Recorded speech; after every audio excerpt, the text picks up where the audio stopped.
السلام عليكم ورحمة الله وبركاته.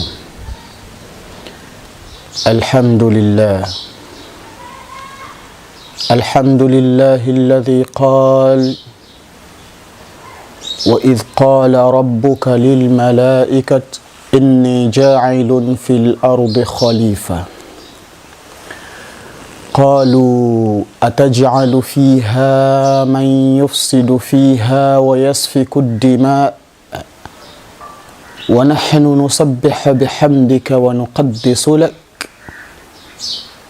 قال إني أعلم ما لا تعلمون وعلم آدم الأسماء كلها ثم عرضهم على الملائكة ثم الصلاة والسلام على رسول الله محمد وآله وأصحابه وسلم. أما بعد، متابعون الأعزاء، إخواني ndugu zangu, baada ya kumshukuru Allah tabaraka wa taala na kuzihitaji rehma na amani zake subhanahu wa subhana zimfike mbora wa umma huu ambaye si mwingine bali ni bwana mtume Muhammad sallallahu alayhi wasallam. Ama anwani ya mada yetu leo hii inasema sihrul fashil wal ya'si wal faqr. Tutaelezea athar za sheitani katika maisha ya mwanadamu, athari ambayo inayoleta matatizo ya aina mbalimbali ya kuwafanya watu waweze kupata fashal, waweze kupata yasi, waweze kupata faqr na mambo mengine mengi sana katika hayo. Yani ni uchawi unaofelisha, uchawi unaoleta sintofahamu katika jamii na kumuondoshea mtu ile ari yake ya kazini kwake, ari yake ya usomaji wake na kadhalika, sehemu mbalimbali na kwa maeneo mbalimbali na kwa nyanja za aina mbalimbali ambazo sisi wanadamu tunafanyiwa mitihani na wanadamu wenzetu wakichangiana au wakisaidizana na mashaitani wa kijini. Ndio maana Allah akasema alladhi yuwaswisu fi suduri nasi minal jinnati wan nasi. Kwa hiyo leo tutaongelea sihrul fashil fi dirasa, yani ni uchawi unaopelekea kufelisha katika masomo. Wanaosoma watoto wetu tunawapeleka mashuleni, tunatumia muda mwingi sana kuwasomesha, tunatumia muda mwingi sana wa kuwalipia school fees, tunatumia muda mwingi sana wa kuwachunga wasiweze kuingia katika makundi yanayoharibu jamii au yanayoharibu vizazi vyetu. Lakini wakati tunafanya hivyo, kumbe kuna wengine ambao nao ni watu wazima vile vile, kwa hasadi zao, kwa chuki zao, wanaweza kuleta athari mbaya kwa vijana wetu. Ikhwani, ndugu zangu, jambo la ilmu ni jambo kubwa sana la utafutaji wa ilmu. Bwana Mtume Muhammad sallallahu alayhi wasallam ametueleza, anasema utafutaji wa ilmu ni lazima kwa Muislamu wa kike na Muislamu wa kiume, ni lazima. Lakini pia Bwana Mtume Muhammad sallallahu alayhi wasallam akasema, tafuteni elimu hata kama ikawa ni China. Ukakuta kwamba elimu unayoitafuta inapatikana China, basi Bwana Mtume anasema nenda kaichukue ilmu hiyo. Lakini pia Mwenyezi Mungu tabaraka wa taala amemfadhalisha na kumuinua mwanadamu kwa kumpa daraja iliyokubwa sana kwa sababu tu ya ilmu.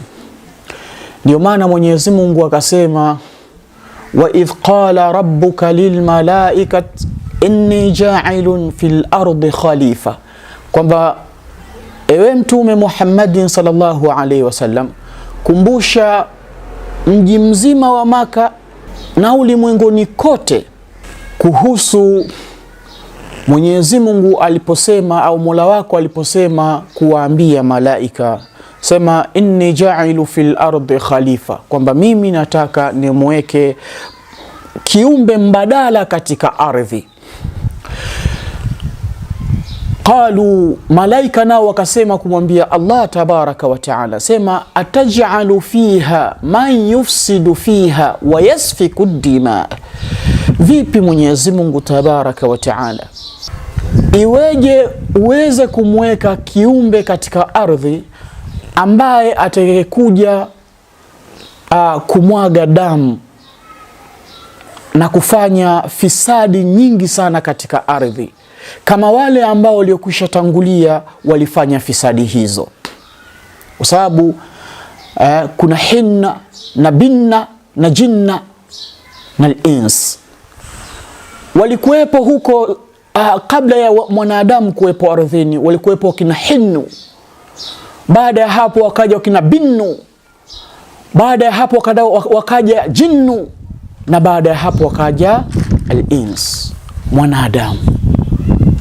Sasa hawa waliotangulia kabla ya mwanadamu walimwaga damu, walipigana wao kwa wao, wakauana wao kwa wao. Ndipo malaika wanasema, unataka tena umweke kiumbe mwingine ardhini atakayekuja kumwaga damu na kufanya ufisadi?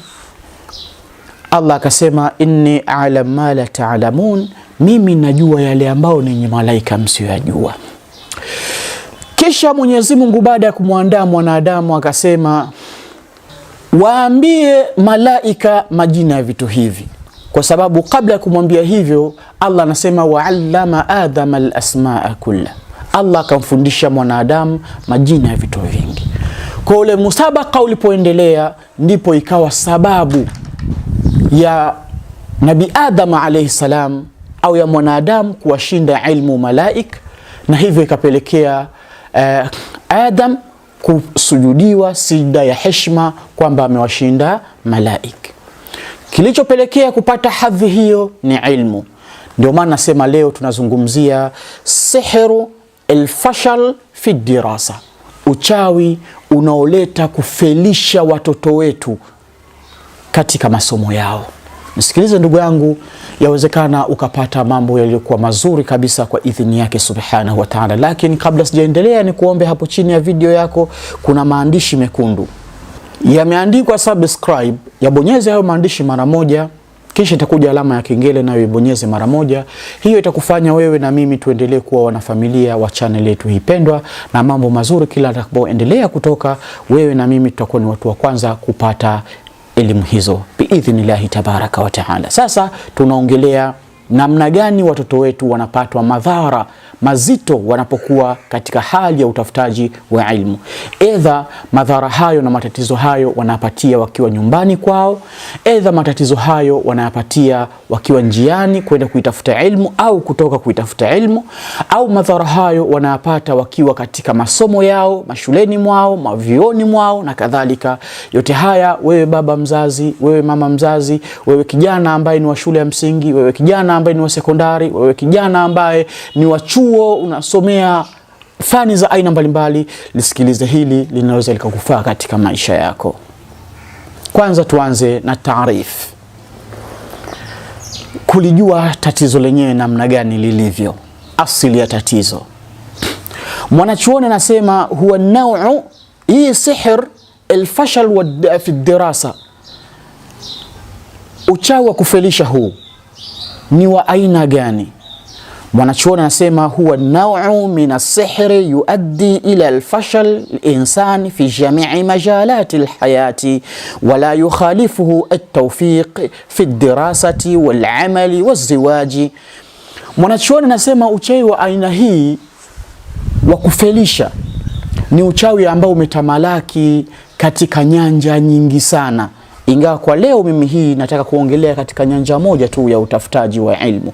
Mwanachuoni anasema uchawi huu umekuwa ni hatari sana, ambao unamuudhi mwanadamu, unamfelisha mwanadamu katika jamii ya mambo mengi wakati na enzi zote za uhai wake.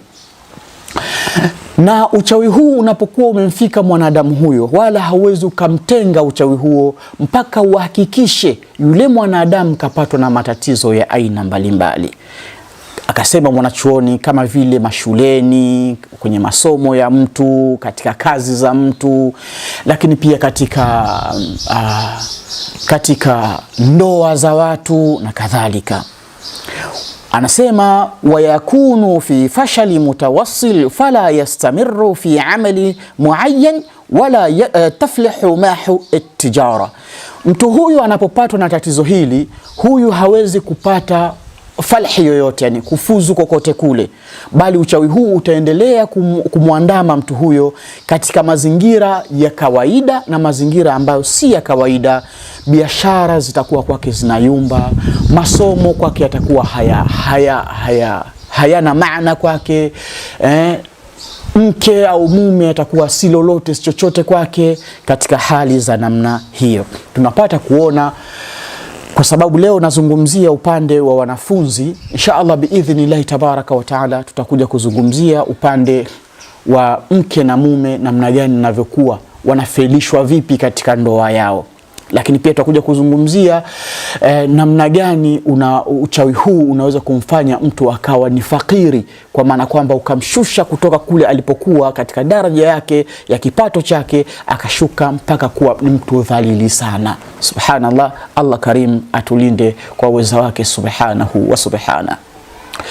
Kwa hiyo katika hali hii ninayozungumzia, utakuta watoto leo hii, mtoto alikuwa ni genius mzuri, msomi mzuri, anahifadhi vizuri, kichwa chake kinanasa vizuri, kichwa chake kinaelewa vizuri, lakini ghafla, pasina kujua chanzo, sababu, dalili yoyote iliyopelekea hali hiyo, mtoto akawa ni balidun kaslanun, yani ni mvivu,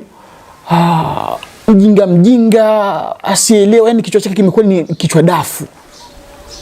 Hali za namna hiyo zinawakuta vijana wetu, na unaweza ukachukua jukumu labda kuwa unamwadhibu nyumbani kwako, kwa nini nimekuwa hivi, kwa nini wewe ufuatilii masomo, kwa nini si muelewa, kwa jitihada zote unazozifanya, pengine hata kumpeleka tuition na kadhalika, masomo yale ya ziada, lakini kijana huyu au mtoto huyu bado anakuwa si muelewa, yani kinaingilia hapa kinatokea huku, na ni hali ambayo si ya kawaida. Lakini pia tunawaona vile vile wengine wanafika mashuleni ni watoto wenye kudondoka,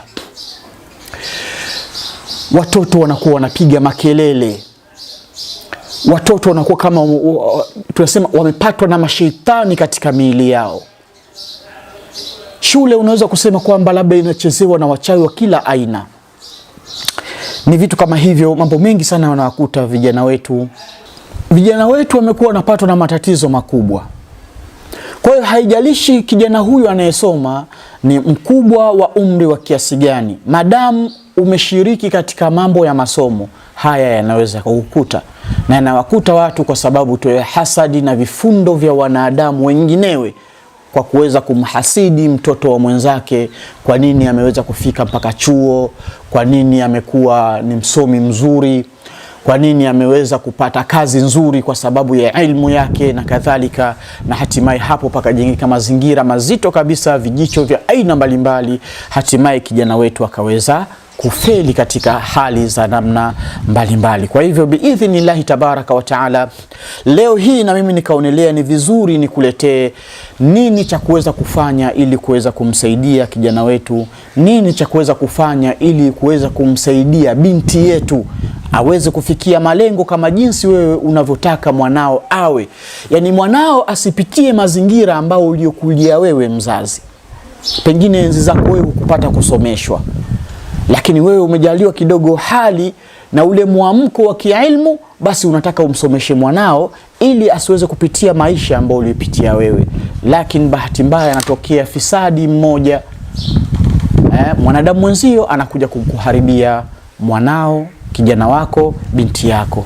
Na ndio maana na mimi nikasema kwa darasa kama hili najua litawagusa sana, na nikaamua nikuletee darasa hili, lakini pia sambamba nikuletee na dawa yake maalum, namna unaweza kumpa kijana wako aweze kuitumia kuondosha mazonge yote, matatizo yote ya kishetani, machawi yote yaliyorogwa, kufungua mafundo yote ya kiakili yaliyofungika, na mtoto aweze kuendelea katika masomo yaliyokuwa mazuri biidhnillahi tabaraka wa taala.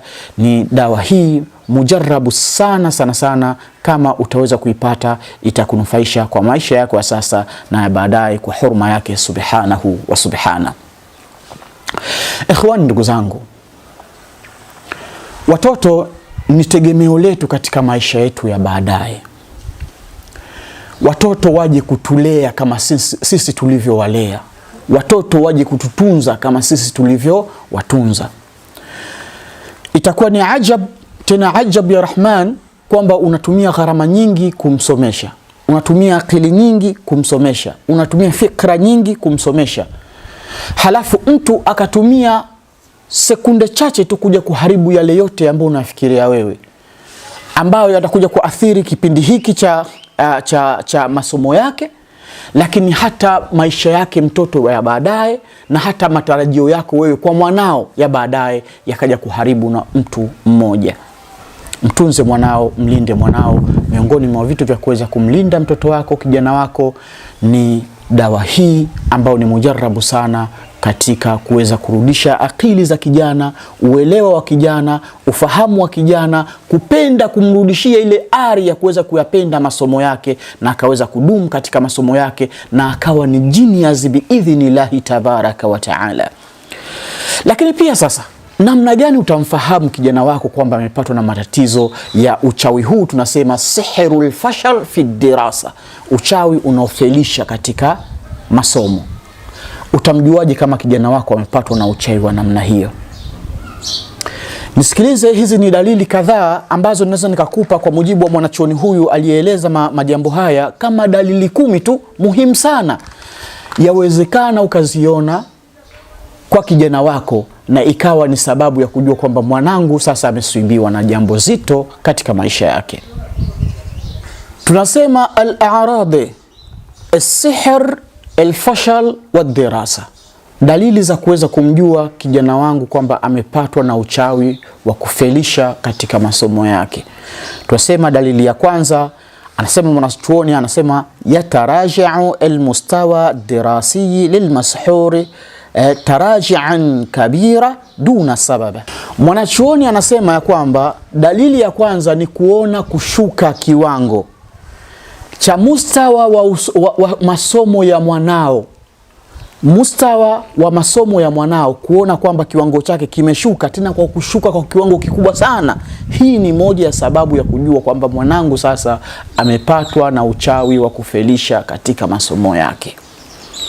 Ama dalili ya pili tunasema yusab almashhuru bitablidi fil aqli wa kathrati nisyani wasahwi. Anasema mwanachuoni kwamba dalili ya pili ni mtoto wako ambaye ndiye aliyepatwa na uchawi wa namna hiyo, akapatwa na tablid, yani ubalidi, yani sijui niseme ni ujinga, yani kama amekuwa mjinga fulani hivi. Chochote anachofundishwa ni yeye kwake hakikai akilini. Mfundishe sasa hivi, utamuona ni muelewa mzuri, lakini mpe baada ya masaa mawili, mkumbushe kile ulichomfundisha, tayari akilini tena hamna.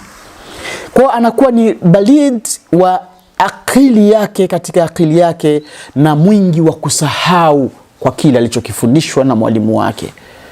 Hii ni dalili ya pili ya kwamba mwanao amepatwa na uchawi wa kufelisha. Na ndio maana na mimi nimekujia na zawadi hii kubwa kabisa biidhnillahi tabaraka wa taala. Utaenda kuipata na itaenda kumsaidia mtoto wetu kwa idhini yake subhanahu wa taala. Ni mujarabu sana kwa kuweza kuondosha hasadi za kichawi, vijicho vya kichawi vya kumfanya mtoto wetu aweze kuendelea kufeli na kuwa katika hadhi ya chini kabisa, tofauti na hali yake ya kawaida. Lakini mwanachuoni akaendelea kusema dalili ya tatu, namna ya kumgundua mwanao kwamba amepatwa na uchawi wa kufelisha. Anasema yasbahu tafkiri almashhur wa nadhratihi ila alashya'i salbiya wa yakunu daima tuhaddithu an alihtimalat alfashl badalan min tarkiz ala wasail alnajah.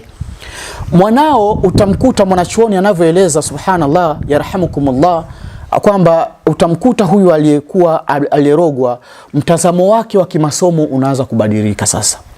Yani ile hali ya kupenda masomo yake inabadilika. Ile ari ya kupenda kusoma inatoweka. Yani kama kuna kitu kimekuja kunyofoa yale mawazo yake, na kuna kitu kinachokuwa kinamsemesha moyoni mwake kwamba unaenda shule kufanya nini? Wangapi wamesoma na wako nyumbani tu? Yani mambo mengi yanakuwa yanamzonga katika moyo wake, yanamzungumzisha katika hali ya namna hiyo. Lakini pia inakuja kumweleza kwamba wewe hata kama ukiendelea kusoma wewe utafeli tu, achana nayo. Kwa hiyo badala kuwa anafikiria namna gani ya kuweza kupasi masomo yake, anakuwa anafikiria kufeli kwa masomo yake. Ukimwona mwanao anakuwa katika hali ya namna hiyo, kwa mujibu wa mwanachuoni huyu, anasema hiyo ni dalili ya sihrul fashal fi dirasa. Huo ni uchawi wa kufelisha katika masomo. Mwanao tayari umekwisha kumkuta. Ama dalili ya nne ya kujua kwamba mwanao amekwisha patwa na uchawi, karogeka, hata masomo tena hataki, kwenda shule hataki. Moja ya dalili nyingine, anasema ni dalili hii ya nne, anasema yasbahu almashhur laysa ladayhi alqudra ala tarkiz wa hifdhi fala yudhakkir wala yuwasil ad-dirasat wa yakunu kathiru ar-rusub. Mwanachuoni anasema huyu mtoto naye utamkuta katika hali za namna hiyo, anakuwa kwake yeye hana tena kudra ya tarkiz, yani ule uwezo wa kuhifadhi wa masomo hana, ule uwezo wa tafakuri kwamba kwa mathematiki hizi zilizoletwa mimi ninaziweza, yani anakuwa hana kabisa, yani ile juhudi ya kujituma anakuwa hanayo, wala ule uhifadhi wa masomo yake kichwani anakuwa hana. Kwa hiyo anakuwa hakumbuki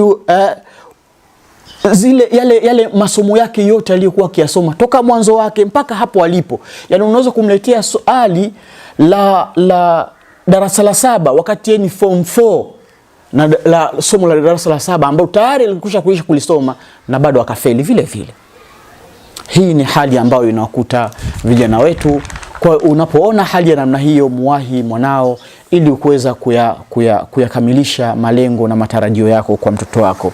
Ama dalili ya tano, mwanachuoni anasema yakrahu almashhur ad-dirasati faj'atan wa taslu bihi hala ahyana ila annahu yasra'u fi ad-dirasa wa 'indama ya'udu lilmanzil yastadiqu wa yasbahu salima. Kwamba dalili nyingine ya kumjua mwanao, kwa mujibu wa mwanachuoni huyu alimul allama, anasema kwamba ni mtoto huyo kuwa anakerahika masomo kwa haraka sana. Yani akatokea ghafla tu akawa hapendi tena kwenda shule, hapendi kusoma yani. Na ukitafuta zile sababu kwa nini huyu hapendi kusoma, unakuwa huzipati. Lakini pia hali hiyo inakuwa inamkuta katika mazingira ambayo ni tatanishi, na mara nyingi sana anapokuwa shuleni kwao. Na huko utamkuta kwamba pengine anakuwa analalamika, labda kichwa kinauma, au anapiga makelele, anapiga uyowe na kadhalika. Lakini pia wakati anaporudi nyumbani kwao, anatoka shule anarudi nyumbani, ile hali inamvuka, na akifika nyumbani anakuwa yuko salama. Ila anapokuwa shuleni inakuwa kwake ni matatizo. Hiyo ni dalili ya kujua kwamba mwanao amerogwa sihrul fashil fi dirasa, uchawi wa kufelisha katika masomo. Ama dalili nyingine, mwanachuoni anaielezea kwa uwezo wake subhanahu wa ta'ala. Mimi nakufikishia dalili ya 6, nasema la yastati'u almashhur muraja'atan ayyam alimtihanat wa idha hafadha shay'un yansahu bisur'a. Anasema mwanachuoni kwamba huyu mwanafunzi huyu ambaye ndiye aliyerogwa uchawi huo sihrul fashal wal ya'si fi dirasa, uchawi wa kufelisha katika masomo, mwanachuoni anasema mtoto huyo anakuwa hana uwezo wa kufanya murajaa. Yani murajaa ni yale ninyi mnaita homework. Yani kama kuwa anajisomea pale nyumbani kwao. Ni mtoto ambaye anakuwa hapendi mambo hayo. na mzazi anakuwa anamsemeza mtoto wake, wewe kwa nini umfanya homework yako, mwalimu amkupe? Lakini mtoto anakuwa haelewi, hasikii, hana ile muraja. Tena ayyama al-imtihan, na inapofika wakati wa mtihani sasa inakuwa ndio kwake ndio shughuli nzito, inakuwa kwake anapohifadhi jambo basi inakuwa ni haraka sana kusahau, na hatimaye hata mitihani yenyewe anafeli. Hiyo ni dalili ya 6 ya kujua kwamba mwanao amesibiwa na uchawi, sihrul fashal wal ya'si, uchawi wa kufelisha katika masomo. Na ndio maana na mimi kwa huruma yake Allah nikakuletea zawadi hii nzuri kabisa. Mwenyezi Mungu ajalie kwa kisomo na ruqya tuliyofanyia, lakini pia kwa baraka ya Mwenyezi Mungu aliyojalia ndani ya mimea, basi iwe ni manfaa kwa mwanao pindi utakapoipata, kwa sababu Allah anasema mata'an lakum wa li an'amikum. Lakini pia dalili ya 7 ya kumjua kwamba mwanao amepatwa na uchawi wa kufelisha katika masomo yake, anasema yash'uru al-mashhur athnai adai imtihanati bin-nawmi was-suda'i wal-ghathiyani wa yatasarra'u ma'a shu'uri fi ar-raghabati min al-khuruji min al-imtihanat wa 'adami ittimamihi raghama tafawuqihi ad-dirasiyyi. Mwanachuoni anasema dalili ya 7 ni mtoto huyo kuwa anapata kujihisi, yani wakati wa mtihani, anapokuwa katika mtihani anapata hisia hizi zifuatazo. Hisia ya kwanza anayoipata, anahisi kama anakuwa na usingizi sana. Yani mwalimu ameshakusha kuja kuelekeza namna mtihani unavyotakiwa kufanyika, na pengine kama kuna zile pepa ambazo zimegawiwa pale kwa ajili ya kujaza tayari zimeshagawiwa, na yule mwalimu anapotoka sasa anasema sasa ngoja sasa wanafunzi waendelee kujaza mitihani yao. Na yule mtoto wako sasa anapokaa sasa kuanza kujaza ile mitihani yenyewe, anajihisi usingizi mzito sana, anahisi kulala kweli kweli.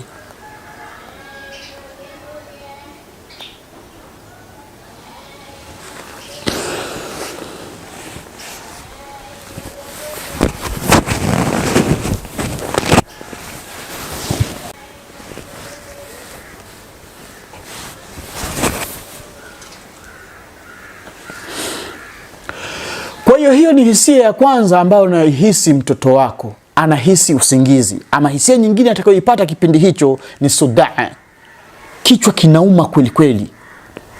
Yani kitendo ambacho kwa kichwa kinavyouma hana tena uwezo wa kuendelea kujibu maswali yaliyopo katika mtihani ule. Ama dalili nyingine au hisia nyingine anaweza kuja kuipata, mwanachuoni anasema wal-ghathiani, kujisikia kichefuchefu. Yani kichefuchefu kimetawala tu. Kwa hiyo mawazo, akili, moyo, fikra vyote vinakuwa vinawaza kichefuchefu chake badala ya kuwaza masomo yake na mtihani wake. Kwa hiyo katika hali ya namna hiyo unamkuta hata mtoto anapiga makelele, anaanza kuhisi kwamba bora mimi nitoke katika chumba cha mtihani nijiende zangu huko nje. Lakini pia anaona kwamba hata kutimiliza hii hakuna sababu yoyote, na pengine mtoto yule akalala hapo, au akawa anahisi tu ovyo ovyo hata kujaza asijaze ule mtihani, au akaamua zake atoke zake nje na basi na shughuli iwe imeishia hapo. Hizo ni dalili za kujua kwamba mwanao amesibiwa na uchawi. Na wapo wengine mpaka wanatukana kwenye mitihani, mwalimu huna akili, mwalimu huna akili, mwalimu huna akili. Wapo wengine wanaandika hivyo. Wapo wengine anajaza kijikatuni vile vimidori tu, alimradi amejaza na karatasi makusanyo yakishakusanywa yaende huko kusahihishwa. Hili ni tatizo kubwa katika jamii. Ukiliona hilo jua mwanao amepatwa na uchawi, si hali ya kawaida. Ama dalili ya 8 tunasema yakunu al-mashhur kathir tasaulin an limadha yajib alayhi tahqiqi an-najah. Huyo mtoto dalili nyingine ni anakuwa anajiuliza, hivi kwani mimi ninasoma ili iweje? Yani kuna maswali, kuna watoto wengine iko katika hali za namna hiyo, anajiuliza hivi mimi nasoma ili iweje, nipate nini? Hao waliosoma, tena naanza kutoa na mifano, hao waliosoma kina fulani na fulani na fulani, mbona wako mtaani, mimi nasoma ili iweje? Mbona kama napoteza muda bure? Anaamua kwa, yani ni mawazo yanakuwa na mjia ya hovyo hovyo kichwani mwake, anaamua kuacha shule wakati wewe unapambana mwanao asome ili aje kuwa na maisha mazuri ya baadaye. Nasema tena zawadi hii na kuletea kwako kwa uwezo wake Subhanahu wa Ta'ala, wewe ulioko shule ya msingi, wewe ulioko katika form 4, sijui wewe ulioko katika chuo, vyuo gani na kadhalika, baba yangu, mama yangu, jitahidini muweze kuipata. Hii ni bakora nzito ya kuweza kurogoroa chawi kama hizo na kumwacha kijana wetu akae salama na mwenye fikra zilizokuwa salama na akili iliyokuwa salama, na Mwenyezi Mungu Subhanahu wa Ta'ala atajalia khairi. Ama dalili ya mwisho kabisa nimalizie hapa, anasema yaqumu al-mashhur bil fashali bitadyi'i alwaqti hatta la yadhkur. Yani kwamba mwanafunzi huyu aliyerogwa, ye muda wote tu anawaza tu kufeli, anawaza tu kupoteza muda tu, wala hafanyi ule mudhakara, yani kukana wenzake, labda tukumbushane somo hili, mwezi uliopita tulisoma somo hili, au ye mwenyewe akajikumbushe masomo yake. Anakuwa hana uwezo huo na wala haoni haja ya kufanya hali za namna hiyo. Ikhwan, ndugu zangu, hizi ni moja ya dalili ambazo zimeelezwa na wanawazuoni ambao wameenda ndani kabisa katika hali ya kuweza kuyagundua matatizo haya na kuweza kusaidia jamii za aina mbalimbali. Na mimi nakuletea kwa idhini yake Subhanahu wa Ta'ala uweze kujisaidia wewe na kuweza kumsaidia mwanao kwa uwezo wake Subhanahu wa Subhana. Ikhwani, kabla sija kuaga, pia ni kuombe kwamba hapo chini ya video yako kuna maandishi mekundu yameandikwa subscribe, basi yabonyeze mara moja, kisha itakuja alama ya kengele, nayo hiyo ibonyeze mara moja. Hiyo itakufanya mimi na wewe tuendelee kuwa wanafamilia wa channel yetu hii pendwa, na kila kizuri kitakapotoka, basi mimi na wewe tutakuwa ni wa kwanza kukipata kitu hicho. Ni mimi ndugu yako Sheikh Hamisi Suleimani, niseme wasalamu alaikum wa rahmatullahi wa barakatuhu.